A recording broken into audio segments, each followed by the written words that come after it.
शृणुयाम देवाः भद्रं पश्येमाक्षभिर्यजत्राः स्थिरैरङ्गैस्तुष्टुवागुंसस्तनूभिः व्यशेम देवहितं यदायुः स्वस्ति न इन्द्रो वृद्धश्रवाः स्वस्ति नः पूषा विश्ववेदाः स्वस्ति नस्तार्क्ष्यो अरिष्टनेमिः स्वस्ति नो बृहस्पतिर्दधातु ॐ शान्तिः शान्तिः शान्तिः।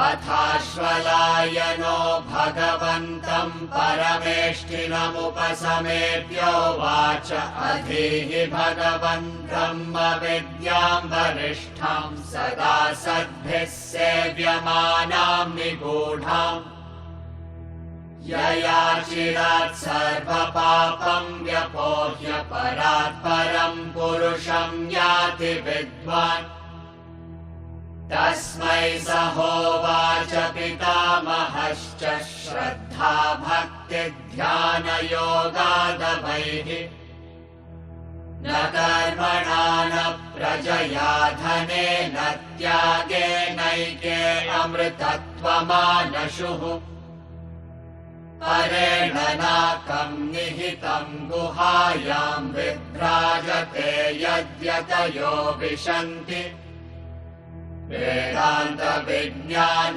सुनिश्चितार्थाः सन्न्यासयोगाद्यतयः शुद्धसत्त्वाः ते ब्रह्मलोकेषु परान्तकाले परामृतात् परिमुच्यन्ति सर्वे विविक्तदेशे च सुखासनस्थः शुचिः समग्रीव शिरः शरीरः अत्याश्रमस्थः सकलेन्द्रियाणि निरुध्य भक्त्या स्वगुरुं प्रणम्य हृत्पुण्डरीकं विरजं विशुद्धं विचिन्त्य मध्ये विशदं विशोकम् अचिन्त्यमव्यक्तमनन्तरूपं शिवं प्रशान्तममृतं ब्रह्मयोनिम् तथादिमध्यान्तविहीनमेकं विभुं चिदानन्दमरूपमद्भुतम् उमासहायं परमेश्वरं प्रभुं त्रिलोचनं नीलकण्ठं प्रशान्तम् ध्यात्वा मुनिर्गच्छति भूतयोनिं समस्तसाक्षिं तमसः परस्तात् स ब्रह्मा स शिवः सेन्द्रः सोऽक्षरः परमस्वराट् स एव विष्णुः स प्राणः स कालोऽग्निः स चन्द्रमाः स एव सर्वं यद्भूतं यच्च भव्यं सनातनम् ज्ञात्वा तं मृत्युमत्येति नान्यः पन्था विमुक्तये सर्वभूतस्थमात्मानं सर्वभूतानि चात्मनि सम्पश्यन् ब्रह्म परमं याति नान्येन हेतुना। To Ashwalayana, who asked the question about Brahma Vidya, Lord Brahma says, Shraddha Bhakti Dhyana Yoga Davehi.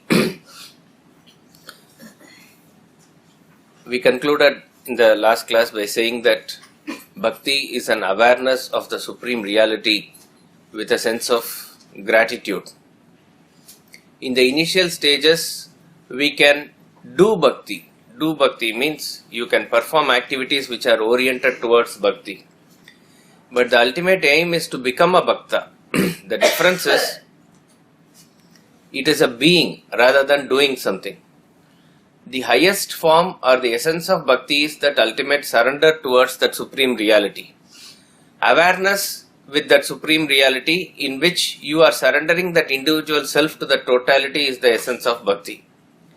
So when that awareness comes and you surrender fully, you have transformed yourself into a bhakta. That should be the aim.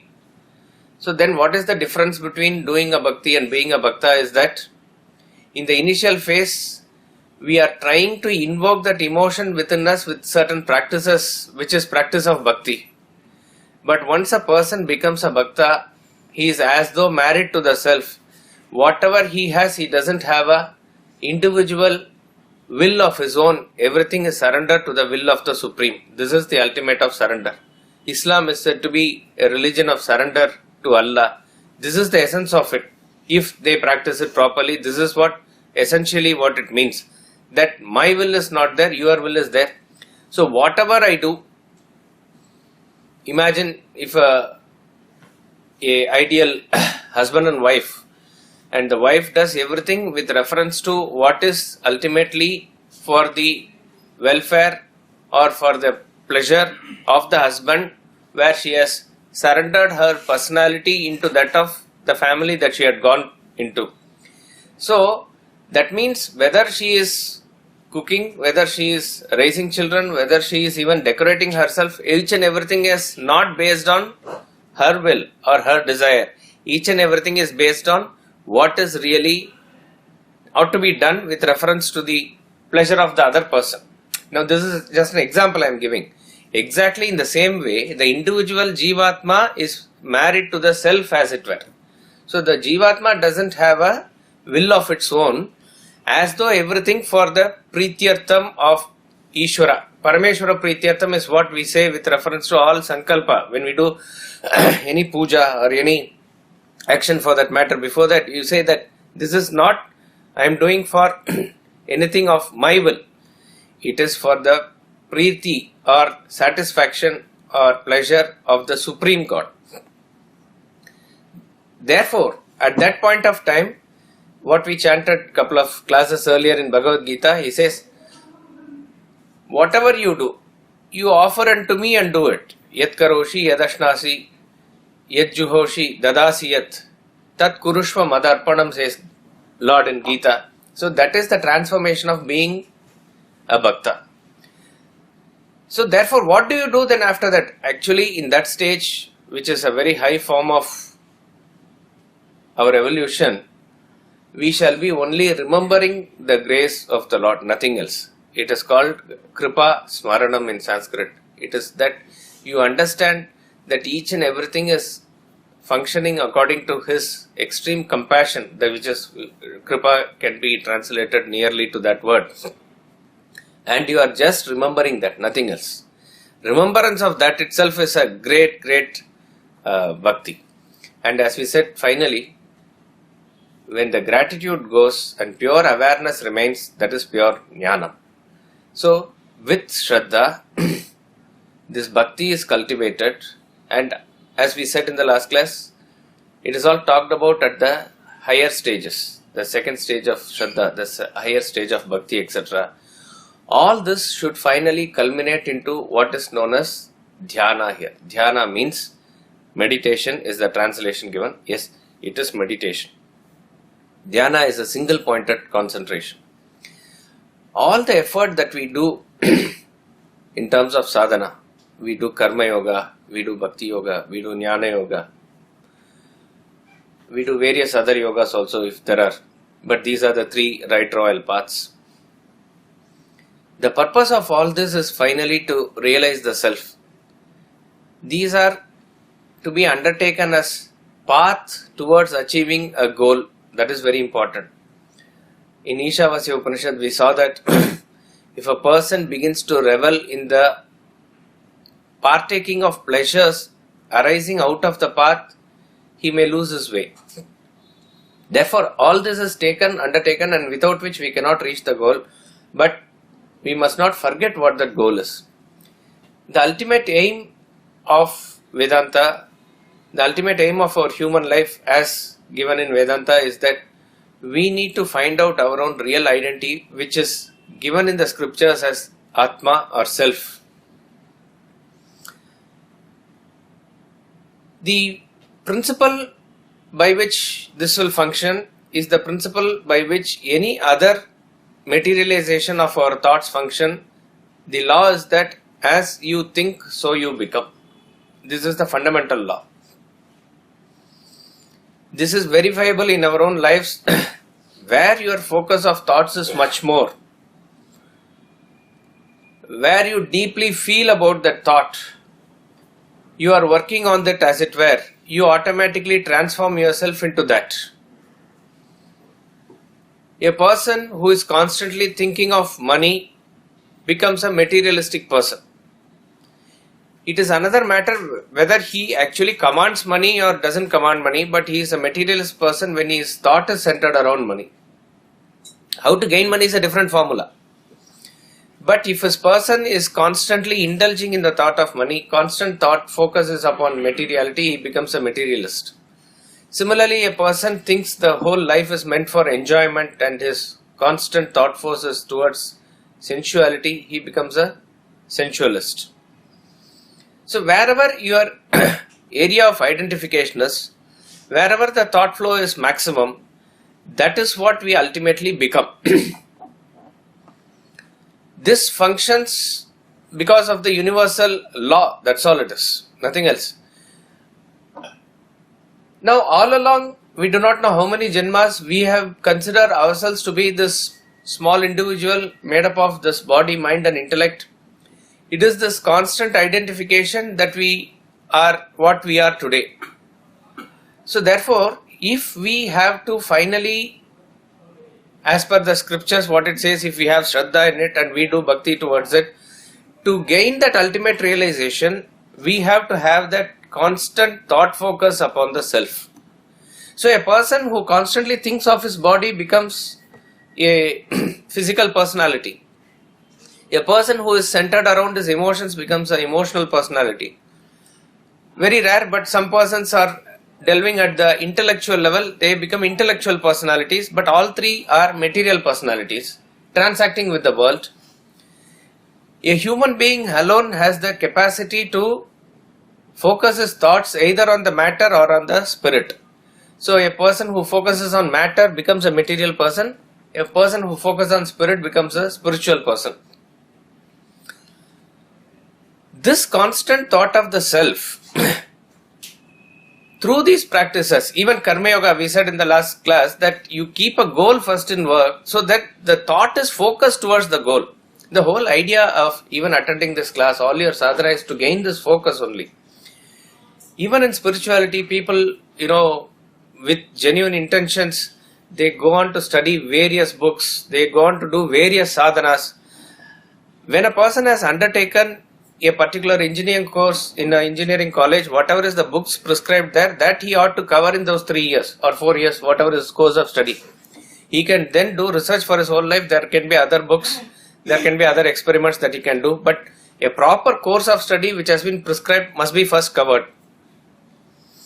Exactly like that, even in spirituality, when you have undertaken to do, some have even undertaken this e-learning course, we know that in academy there is a systematic course of study for this 3 years. So you have this Fall of Human Intellect book, then the Vedanta treatise, then you have the Atma Bodha and Bhajagovindam, then you have Gita and Upanishads. This, somebody who has got a superior intellect has designed this course. Minimum period of 3 years is required to go in depth to cover all these things. Even here, as you cover certain portion, you cannot forever dwell in a concept and pass over the other concepts. You have to cover these three. There is again, few years later, few months later, when you go visit the same concept, there will be a little more depth in that understanding. But there is, what is here is focus. So in this somebody says, have you read Viveka Chudamani? Or have you read Mandukya Upanishad? They can be, great textbooks and ultimate philosophy can be derived there also. But the focus is to stick to the syllabus for these 3 years. Exactly like that, even as you study Gita here, or even those who are not doing the 3-year course, they are doing self-study by themselves. Again, there is a systematic course of study. So the focus is the training that is given here through the study of the scriptures. It is not that we are becoming scholars on Upanishads and Gita here. It is to train to get that focus. But you will be surprised that this doesn't just work in your study alone. in each and every activity that you do, there will be focus there. With reference to whatever you want to do in your business, in your household activities, unless otherwise you take up something with focus and finish it, it is not going to be over. A person can be a very average, talented person, but as long as he focuses with consistency, if he takes up something, he is going to be an achiever rather than a very brilliant person without this focus. So here the focus is with reference to a bigger area of activity. Now, what is dhyana given here is a focus on a single pointed thought about the self. So, unless otherwise we train ourselves to gain the focus on larger canvas, we cannot finally get ourselves into sharper and sharper focus later on. We always give this example of archery. It seems very easy when you see in the television, but it is not so. Anybody has tried here in the actual archery field?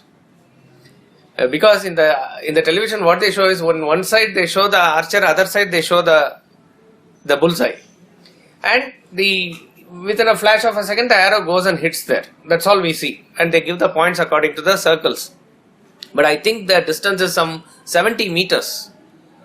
It's a very far away distance, and you have to take into consideration wind and other factors because the arrow is susceptible to deviate. It is not an easy thing for those who have not touched at all.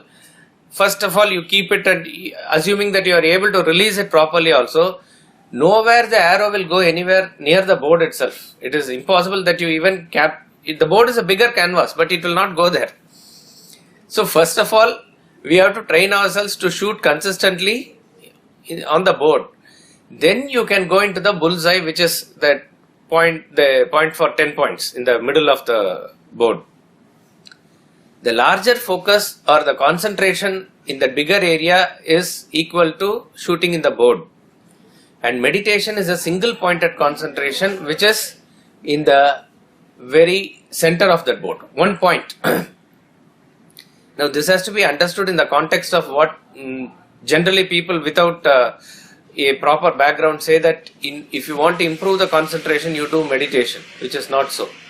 You improve your concentration and then slowly work on reducing your desires, then probably you will be drawn into meditation. So concentration precedes meditation. So in whatever study you do, whatever work you do, whatever even business you undertake, there has to be this focus. Once we train the mind like this, the discipline comes, automatically you will find this helps your spiritual pursuit also towards the self, and simultaneously that type of a practice helps your worldly activities also. So this is the stage where we have to understand the importance of focus first of all. Later comes the getting the intellect strong enough to focus. As and when the mind deviates, bring it back, says the 6th chapter of Bhagavad Gita. Yato nischarati manas chanchalam astiram. Tatastato niyamyaitat atma niyame vasham nayat. Again he is talking about bring it back to Atma, but I am saying we are at a stage where you need to bring it back to the larger canvas. The thought of the self for us in the initial stage, even if a person can meditate, let us say for even half a minute to 2 minutes, let us say, I am giving a very, very bigger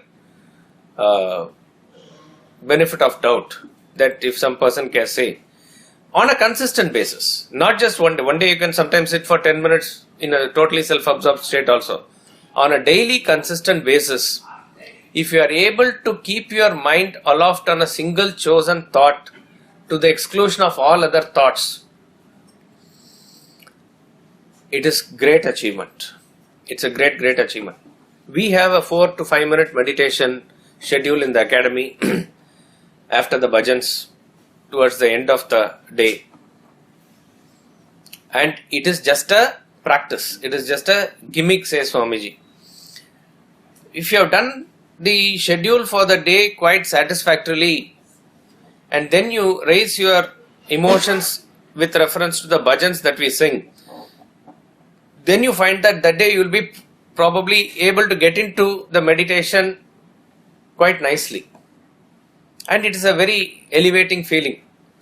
But even there, as they give the commentary for the meditation, how to keep the mind calm and how to focus on the chant, and they also chant Om. We try. But on a consistent basis to do that, where the exercise throughout the day is towards spirituality, itself is very difficult. This is our experience. I mean, you can say that you are not competent, but that's understandable. But it could be experience that even as a visitor you can come and feel there. Now, great saint called Arunagirinathar, he is from South India, Tamil Nadu. In the 15th century, I think he lived. He was a very, very sensual and material person in the first phase of his life. And he got some disease because of that. And all the ladies and others who were around him, they just deserted him, and he went through a very, very tough phase. This is the story. And he was to commit suicide. He felt suicidal, and Tiruvannamalai is the temple which is allotted to Lord Shiva as a Agni Kshetra, as a place of fire. He climbed up the tower of that temple and he wanted to commit suicide. The story is he was protected when he fell down. He was caught by Lord Muruga. This is the legend. And then he was transformed person. Of course, like Ajamalai, we say he did tapas, and then he went on to compose fabulous poetry, which is Chandas in Tamil. Chandas, just as Vedas have a power with reference to the chanting itself, like that, it is equivalent of that. It is the meaning, if you know, it is powerful, but that chanting or singing in a particular way itself produces effect. In the 15th century, it's a fabulous piece of songs he composed. In the initial phase of his sadhana, after that, he sings that, "Oh Lord, I am not even able to concentrate on you for even half a minute." That's why I took that half a minute from there only. And he is sort of not cursing himself, he is saying, why am my mind not able to dwell on you only? And he is now like a transformed person. He is fully dedicated into spirituality. He is a saint, okay? Such a saint sings that he is not able to concentrate on you, the form of Lord Kartikeya. That is, the self is meditated upon as Lord Kartikeya as far as he was concerned. So he is singing that I am not able to even concentrate on you for half a minute. And much later in his life, where he has visited various places and he is continuously into that, he is a very, very high level saint or a realized person, we don't know. Then he says in another song that even if anybody or I myself try to push your figure out of my mind, it will just not go. It could be half an hour, it could be 1 hour, that he is in a self-absorbed state totally. This is a gradual transformation that happens by constant sadhana, even for a person who is completely dedicated in this path. He has no other thoughts. As it were, he is like a chosen person, as it were I am saying, but there is no such thing as a chosen person. It is all based on his sadhana, and it is in his intense effort towards that, and he is able to feel the grace of God function through him. Such a person in a sadhana much later says that he is now able to meditate upon the God for maybe hours together or even take half an hour. It's a very, very big thing. As far as that state of meditation goes, there is no time factor. What you will feel when you open the eyes, actually 5 minutes has gone or 50 minutes has gone, you will not know. It will be the same. This experience is actually corroborated by Swamiji also. I mean, in his personal experiences, when he used to privately talk about it sometimes. Whether it is a 2-minute meditation or a 20 minutes meditation, it is only for the person who is observing. Just like as we know in our experiences, what? When you're happy and... When are you happy most? Deep sleep. Deep sleep. In deep sleep, whether you sleep for 1 hour or 6 hours, it really doesn't make a difference. Only when you wake up and you see the clock, you'll know the time. Otherwise, you'll not know how much time has passed. It is just a state of absolute ignorance, but here is a state of absolute awareness. That awareness is of some higher self. But you will that the time factor is not there as it is. It's not that you open the eyes, only 5 minutes and you go back into meditation again. that is not real. It's not the way it is done. So here is a state of complete total absorption.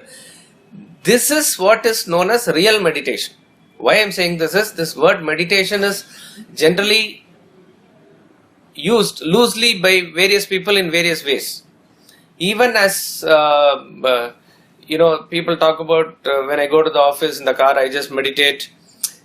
See, what they mean could be correct, but with all the disturbance and everything around, even for here, when you want to concentrate in the class, what you have taken for 1 hour, if there is a movement there, or if there is somebody even coughs, immediately the attention gets disturbed. This is quite natural.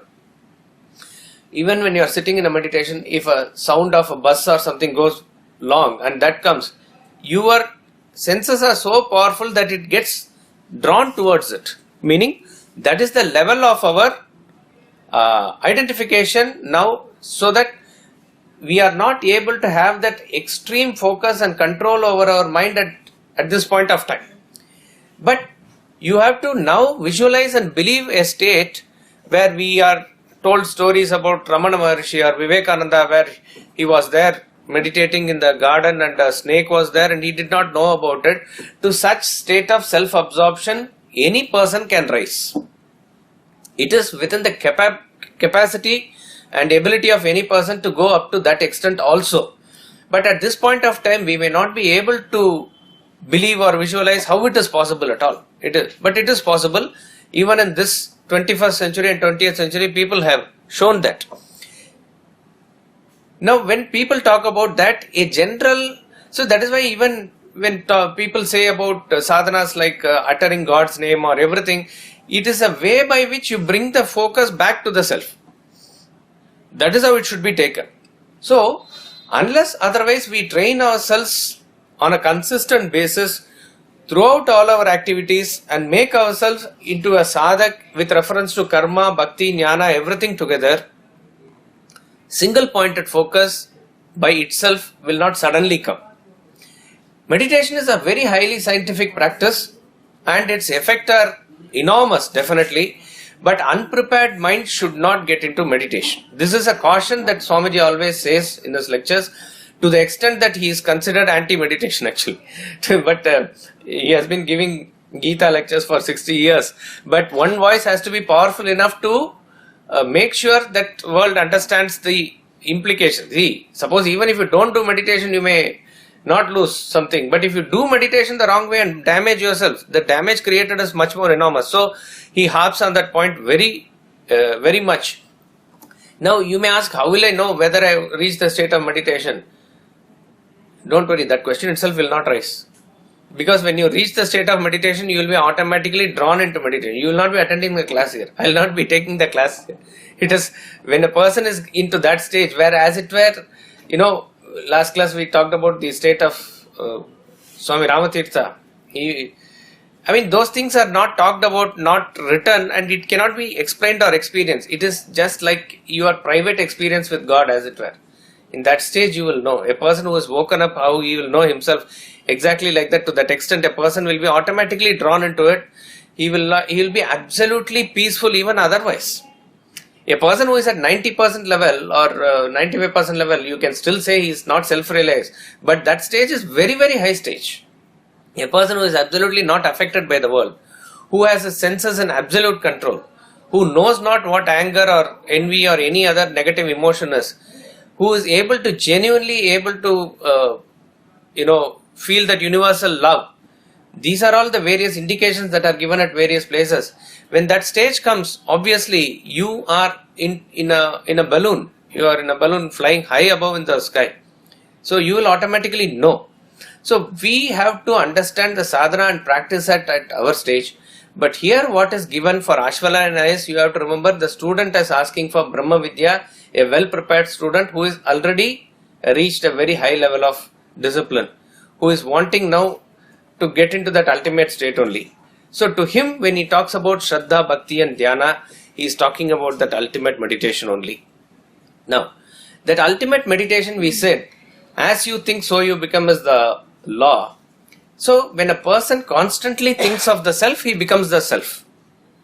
Just as we have been constantly thinking ourselves as this body, mind, intellect all along, and we have become this, and we strongly feel about it, exactly the same way, a person who is constantly thinking of the self has to ultimately become the self. Now, thinking of the self,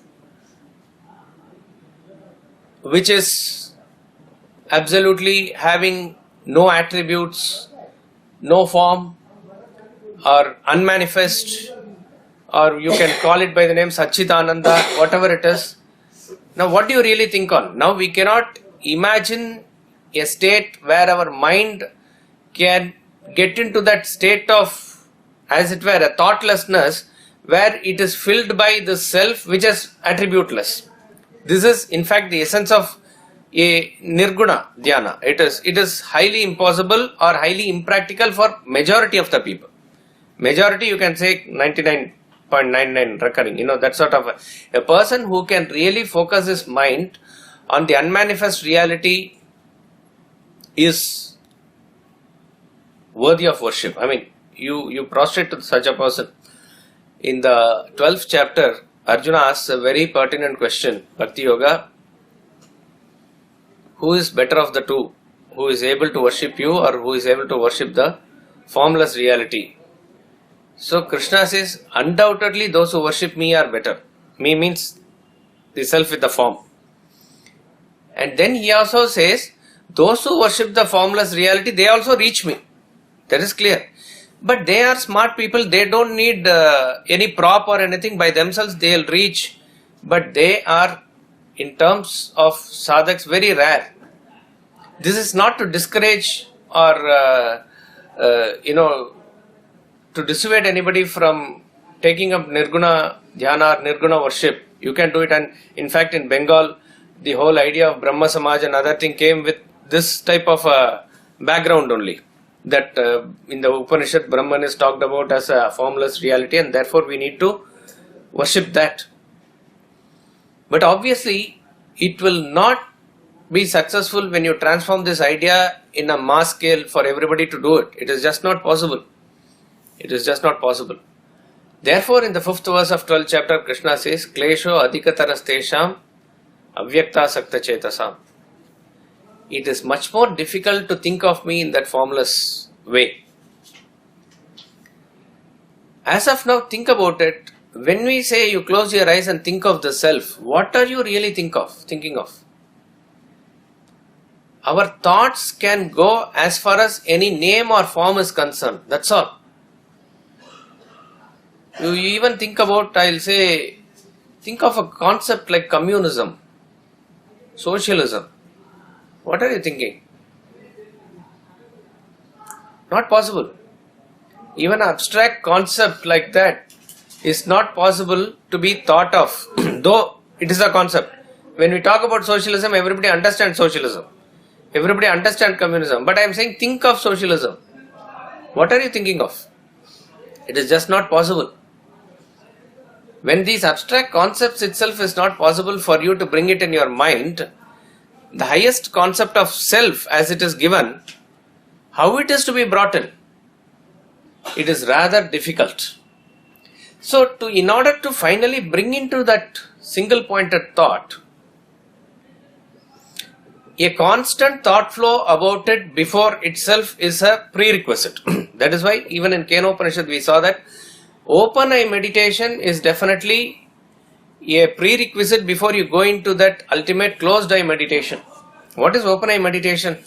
Open eye meditation is invoke the self in and through all experiences. In other words, whenever you open your eye and see the world, the difference between our extroverted and introverted practices, if you want to draw a line, you can say like this. On an arbitrary basis, I am saying, when you open the eye, it is extrovert. When you close the eye, it is introvert. When you close the eye and see inside, you are seeing within you, as it were. When you open the eyes and see outside, you are seeing the world as it were.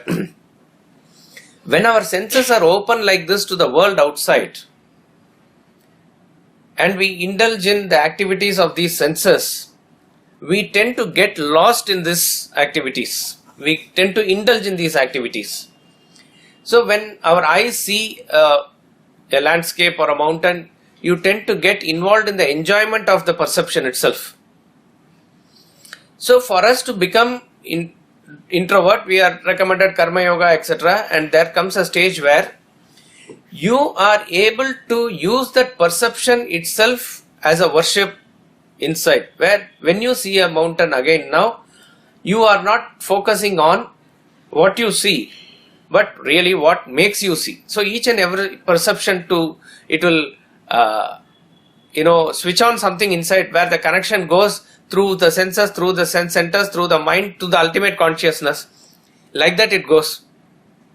So in and through these perceptions, if you are able to really get into that spirit, then it becomes a practice that in and through all the activities you are remembering the self, just as a classical musician is remembering the Shruti in and through all the activities. That's a classical singing, this is classical living.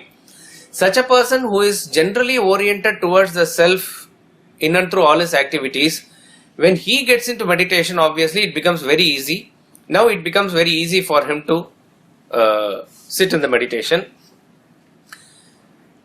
Now the single pointed thought, as far as spiritual sadhana is concerned, can be brought about by two different ways. One is sort of a abhyasa yoga, where you train your mind constantly, beat it and bring it into discipline. When I say beat it, not in a negative sense, again and again and again you are trying to practice it. So there are certain practices given, yama, niyama, pranayama, etc. Ashtanga yoga and all is meant for that. We don't talk about it mostly because that is really not meant for the public. At least not for the public talk. Those who are really into it, they will do it by going to a guru and carefully practicing it. And even there, when people talk about asana, pranayama and other things, first two things they conveniently forget, which is yama and niyama. There are certain basic disciplines that one need to have mastered already before they get into all these practices. Now this is a hard practice. This is a practice, probably it was more, I wouldn't say useful, more conducive in previous yugas maybe, where the sadhanas and other things were completely different. To train the mind on a hardcore path like this, there are certain disciplines scientifically given and you go through them. In Mahabharata we see Bhishma, etc. are given examples for this. And then you go into Uparati, Dharana, Dhyana, then Samadhi. Like this, eightfold path is given. This is one way of doing it. Another way is to bring in that single pointed thought by the practice of bhakti itself. That is why in this mantra it is given Shraddha Bhakti Dhyana Yoga Davehi. Single pointed thought will come automatically when you have an intense love for anything. Remember this. Even as parents complain that their children don't have concentration, what they fail to see is that the child is capable of concentrating. It is just that they are not able to understand why the child is concentrating in certain areas of its own like, and why not in a subject like mathematics, where they say that it lacks concentration. Swami Ramatirtha says, before you teach any subject to the child, the duty of the teacher is to teach the student as to how to love the subject. If the teacher succeeds in doing that, more than half her job is done. Because automatically when there is a love in something, the mind will be drawn towards it. So if a person is having interest in cricket and a cricket match is going on, no matter what happens in the house, he will be intensely watching it. You see any child also, it has intense concentration, if you want to use the word concentration there. Meaning it cannot be disturbed. The mind is automatically drawn and put into it. But here it is an area of its like, automatically it is drawn there. If we are able to bring in that extreme love, which we call as bhakti towards the Lord, you can understand that it itself will culminate into that single pointed concentration or meditation.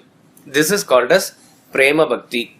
The earlier one is called as yoga bhakti. It is through yoga you attain that bhakti. It is through prema that you attain this bhakti. In either case, it is not bereft of emotion, but there is a hard path to beat the mind and bring it into discipline. Here, when you are given certain ways by which your mind is automatically drawn into it, that is also a way to do it. And this is much more comfortable for most of us because already our mind is into this love in some form or the other. We love our family. We love our whatever circle that we are caught up in. So this emotion of love is quite universal and quite easy to understand for majority of us, most of us. So if you are able to bring this intense love for that supreme reality, you will ultimately end up in that single pointed concentration only.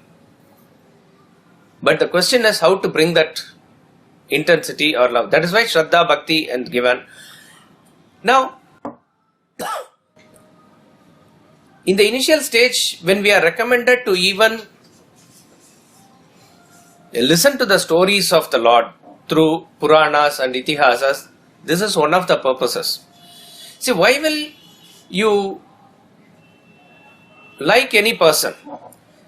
Just imagine, why does a person likes his hero on the screen? Whether it is Shah Rukh Khan or Rajinikanth or any person, unconnectedly you fall in love with that person.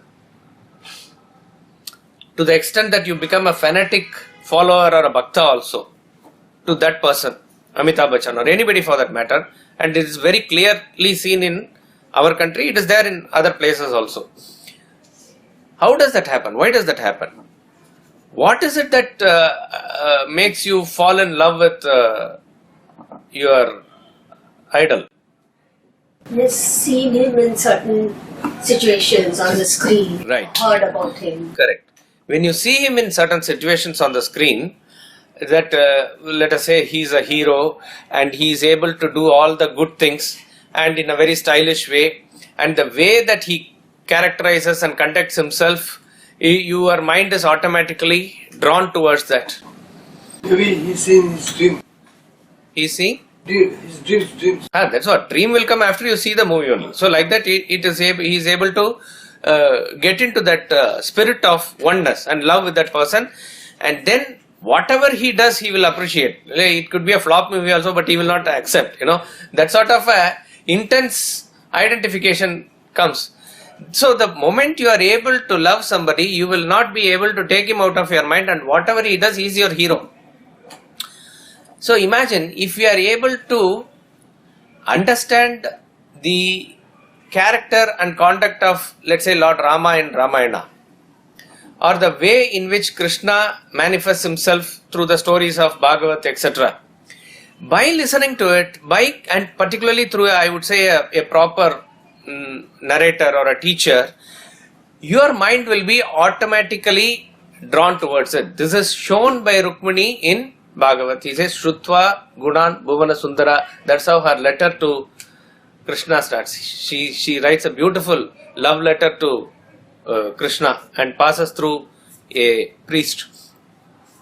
He says, I have been drawn to you, Shrutva Gunan. I have been listening to your guna, I have been listening to your qualities, and that has made me really get attracted towards you. Actually, that's a very, very philosophical content of Bhagavat.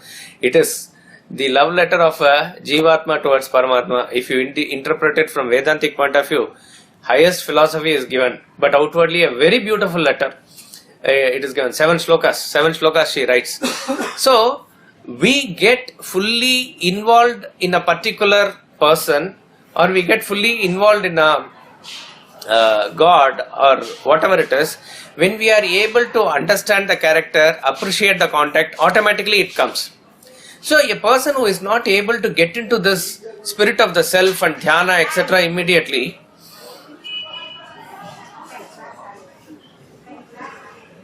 if they are not able to get into this spirit immediately, they have to be slowly trained by this method. That is why in the young days of a person, in childhood particularly, you have to educate the child on the stories of Puranas and Itihasas. They are not merely histories. The Ramayana, Mahabharata, everything is relevant today also, because it has to also teach us what is Dharma, and it also inculcate what is really this Bhakti. So by getting into the spirit of it in a way by which it attracts you, for majority it could be story, for it could be a pilgrimage, it could be a puja, the bhavana with which you do daily, you like how a mother is able to get that feeling by getting into the spirit of doing the activities for the child in a very detailed way. Like that, if you are able to do each and every aspect of the puja or something by detail, and if that is able to invoke your emotion. See, people are talking about the worth of rituals, but the whole aspect of rituals is finally to purify the mind and get this emotion only. A person who goes through National Defence Academy type of institute, where he is also going through certain rituals as it were throughout his course. You have to salute the flag daily, you have to do march past daily, you have to do various other things. Time and again, daily basis, this discipline is inculcated in him for 3 years. At the end of it all, he just not becomes a mechanical robo, he becomes an extreme patriot. The feeling of national consciousness is automatically inculcated in him. Obviously, it is just not the actions, they will be talking about and giving the knowledge also, which is a very important aspect. But all these activities also help him towards that. So in whichever way, you can do puja, you can do worship in temples, or you can study the stories, or you can do kirtan, bhajan, whatever way, if you are able to express or make this love intense, then what will happen is, it will go into tat eka dhyanam, eka bhakti. That means a single pointed thing will automatically come. What will help in this is Ishta Devata. Ishta Devata means a form of your choice, of your liking. The self can be worshipped. This is the freedom that Hinduism gives, our religion gives, that you can invoke the Lord in any way that it is pleasing for you. And how it works is, you might have experienced using a particular bath soap. So you might start by saying that suppose Lux is the soap that you like. So initially Lux is a soap, and once you use that and once you are completely with it, later if anybody says soap, it means only Lux. So first it starts with Lux is a soap and ends with soap is Lux. That means nothing, no other soap you know. So this is how it slowly transforms itself as far as a single pointed thing goes. Exactly like that, it is nothing to do with other gods or anything. All other gods merge into this God as it were. You don't see any other God. Any other God means self only is. So when you are able to visualize this supreme self in a particular form of your life, that itself percolates and permeates your personality, and then it goes into a stage where your mind will not go away from it. This is called as Dhyana. So Dhyana is starting with all the activities towards the self and finally culminating in single pointed thought towards the self. And what exactly happens in the single pointed thought, we will take couple of mantras later, because he is going to explain the procedural details of meditation in this Upanishad. Probably I think in 5th mantra he is talking about, and he is going to give the idol of worship itself in the form of Lord Shiva, etc. So when he says Shraddha Bhakti Dhyana Yoga Davehi, it means that ultimate coming into that single pointed thought through Shraddha and Bhakti. Through Shraddha and Bhakti, if you are able to come to the ultimate thought, that thought finally dissolves itself into that self. All the realms of our experience with the thought is up to this ultimate state of meditation. The subtlest activity that we can even imagine to do is that close our eyes and sit in the seat of meditation and get absorbed in that single thought. But how finally that final thought goes away, nobody knows. Shujaha says somebody, he will take care of that thought.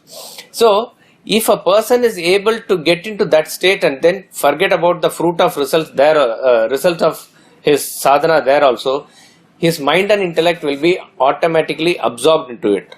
The essence of religion is, it is a Vedanta treatise says, it is a mysterious process by which your mind and intellect, in search of that unscrutable source, finally gets absorbed into that source. The mind and intellect is going into the search of that source. It goes nearer and nearer and nearer, and in that final phase, the mind and intellect get absorbed into that. That is the real essence of religion. So the question was, teach me Brahma Vidya. The answer given is, know that by Shraddha, Bhakti and Dhyana. Know that here does not mean about intellectual knowledge here. Knowing is becoming here. And the sadhana giver here is Shraddha, Bhakti and Dhyana. In the next part of the mantra he is going to say, which we'll take it up in the next classes, how it is not achieved. The common misconceptions or misunderstanding about how it is not achieved is given in detail. Na karmana, not by action. Na prajaya, not by progeny. Dhanena tyagena eke amritatvamaanashu. By renunciation of wealth, some have achieved this. A very encouraging statement is given. In some of the editions of Kaivalya Upanishad, you will find the second part of this mantra and the first part of third mantra is the third mantra. That means the second mantra concludes with Amritatvamaanashu. And then the second part of the third mantra and the fourth mantra you will find in our book only one line is given. That is actually, so the third and fourth mantra are quite famous in terms of chanting during functions and while inviting people also. Very, very famous. This Nakarmana na prajaya danena tyage neke amritatvamaanashu parena nakam nihitam guhayam vibrajate yathyo vishanti vedanta vijnana sunishitartha samnyasa yogat yate shuddha sattvaha te brahma lokeshu paranta kale paramritat parimucyanti sarve. Particularly the fourth mantra, from Vedanta Vijnana to Parimucyanti Sarve, is a very, very powerful mantra with reference to inviting great sannyasins, etc. They give what is known as a Purna Kumbha. Purna Kumbha means they hold a pot with coconut and leaves and other thing. You have to invite them traditionally in a particular way. In that time, these two mantras are chanted. Na karmana na prajaya dhanena tyage naike amritatvamaanashu. From there till Parimucyanti Sarve, it is worth by hearting these two mantras. So the second part of this mantra as given in our book says how the self cannot be achieved. He is correcting the misconception as to what is the limitations of the sadhana and yet why it is prescribed. Very interesting. No other scripture in the world probably sort of denounces itself. What is rejected in the second mantra has actually been prescribed by the Vedas earlier. That is why he corrects the misconception that it is not the direct means for you to liberate yourself here, which we will take it up in the next class. Yes, sir. So we say that hence love is only possible for an idol. Hi. Or I like to give an example of Amitabh Bachchan or anybody who against whom we are attracted. Now, what about if you have created something, which is more intense, the thing that you have created, to fall in love with that or with an idol? When you say that you have created something means like what? Can you give? Let's say you make a child. This child is a sort of, you say, get attached to it and say it's my creation, my child, my grandchild or whatever it is. Now there is a love for that also. And there is a love also for something you are telling you, a great master or some sort of somebody. Now in which case love will be more? In fact, in both the cases, analyze your question very carefully. The love is towards my only. The love is because it's my child. The moment you know it's not your child, somebody has replaced the child, that love goes away. So you are not really loving that child, you are loving the my in the child more. Similarly, as long as you say it is my guru, there is identification. You love there also my. For whatever reason there is a difference of opinion with the guru and you turn away. You don't say it's not my guru anymore. That same intensity of love doesn't come. So what you really love is my. This is what Brihadaranyaka Upanishad says, that your love is actually always directed towards your Atma only. But unconsciously, we attribute it to all other things where it is reflected, whether it is my child, whether it's my parents, my spouse, my wealth, everything. But actually what you are loving is the self, the Atma only, nothing else. Yes. This Danya Karmana Na Praja, this comes in some other Upanishad also. Yes, it comes in some other Upanishad, but particularly I do not know which Upanishad the first mantra comes. The second mantra comes in Mundaka Upanishad, which we will see later also. It's a very, very important, and I'll give you a homework. Try to see.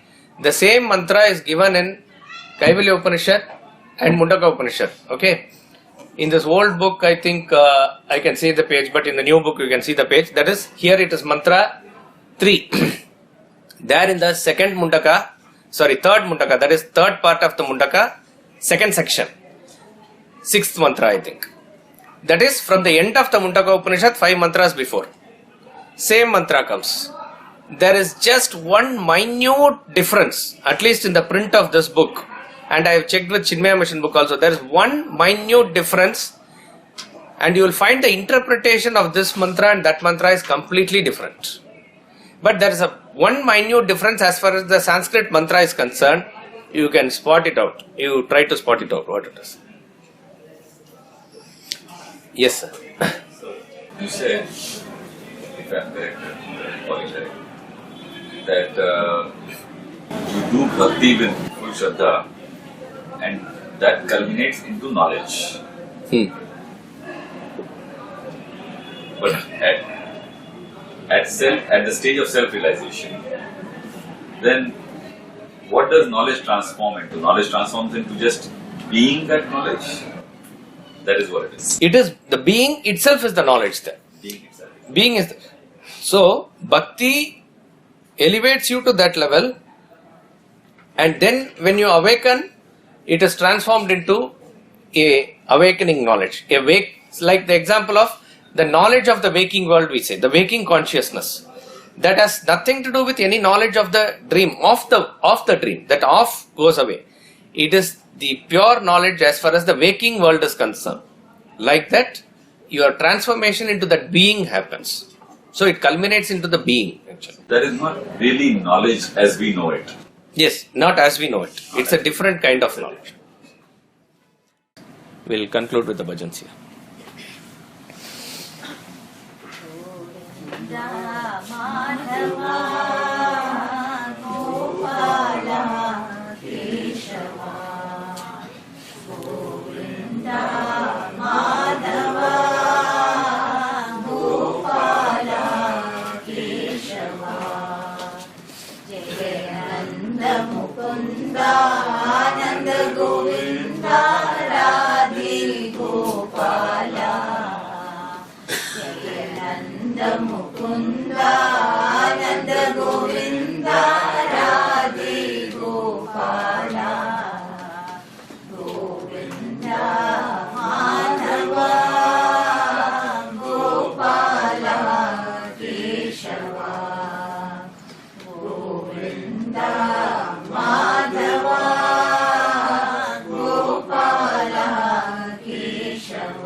Gopala Keshava.